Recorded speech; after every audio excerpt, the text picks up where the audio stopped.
ગયા મહિને જૂનની 1 તારીખે મધ્યરાત્રે વાડજ પોલીસ સ્ટેશનની અંદર એક હત્યાનો બનાવ બન્યો હતો, જેની અંદર મરણ જનાર ફૂલીબેનને એમના ઘરની બહાર બે અજાણ્યા શખ્સોએ આવીને છરી મારેલી અને બચાવવા જતાં એમના દીકરાને પણ એક છરીનો ઘાવ લાગેલો અને ત્યારબાદ એ બંને શખ્સો જે છે ત્યાંથી પલાયન થઈ ગયા હતા.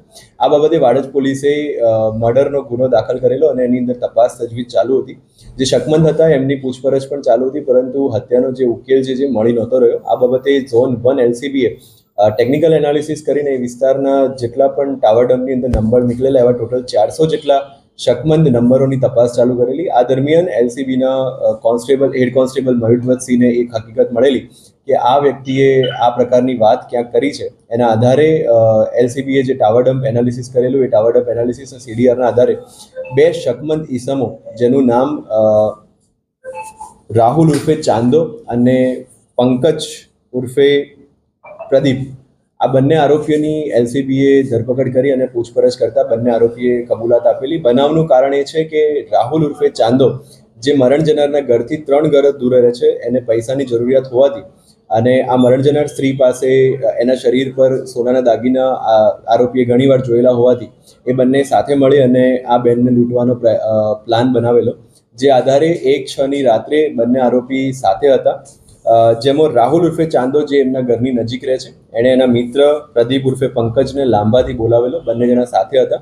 ત્યારબાદ એમને ફરિયાદીના ભોગ બનનારના ઘરે ગયા. ત્યાં બેનને મેઇન સ્વિચ બંધ કરી. મેઇન સ્વિચ બંધ કરવાના કારણે જે ભોગ બનનાર છે એ બહાર આવ્યા, પરંતુ એ વખતે પાછા એમને મેઇન સ્વિચ ચાલુ કરીને અંદર ગયા. આરોપીએ ફરીથી મેઇન સ્વિચ બંધ કરી. ફરીથી આ બેન જ્યારે બહાર આવ્યા ત્યારે આ પ્રદીપ ઉર્ફે ચાંદા અને રાહુલ એ બંને જણા જે સંતાયેલા હતા એ બહાર આવી અને એમને પર છરીના ઘા કર્યા. આ છરીના ઘા દરમિયાન જ બેનના મોઢામાંથી જે આવાજ ચીખ નીકળી, એ ચીખ સાંભળીને એમનો દીકરો આશીષ ઘરની બહાર આવ્યો. જેથી કરીને ડરી જતા આ બંને જણાએ એમના દીકરાને જે છે એ છરીનો ઘા માર્યો. મરણ જનાર સ્ત્રી પર ઘણા બધા છરીના ઘા વાગવાથી એમનું મૃત્યુ થયેલું. આ મારામારી દરમિયાન બીજા આરોપીના હાથ ઉપર પણ છરીનો ઘા જે છે વાગેલો. બંને આરોપી ત્યાંથી જે રાહુલ ઉર્ફે ચાંદો સ્થાનિક છે અને અંદરના રસ્તા જોયેલા હતા, એ લોકો ત્યાંથી ભાગ્યા. ભાગતા રસ્તામાં એક ઘરની આગળ એમને મર્ડર વેપન જે છે ફેંકી દીધું. મર્ડર વેપન પણ પોલીસે બીજા જ દિવસે કબજે કરેલું. ત્યાંથી રાહુલ ઉર્ફે ચાંદો છે એ પોતાને પેટમાં દુખે છે એવું કહીને એના એક મિત્રને બોલાવીને પેટમાં દુખાવાની ગોળી લઈને આવે.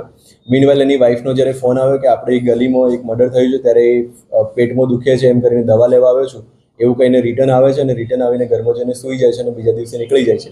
જ્યારે પ્રદીપ ઉર્ફે પંકજ જે છે એ લાંબા નીકળી જાય છે.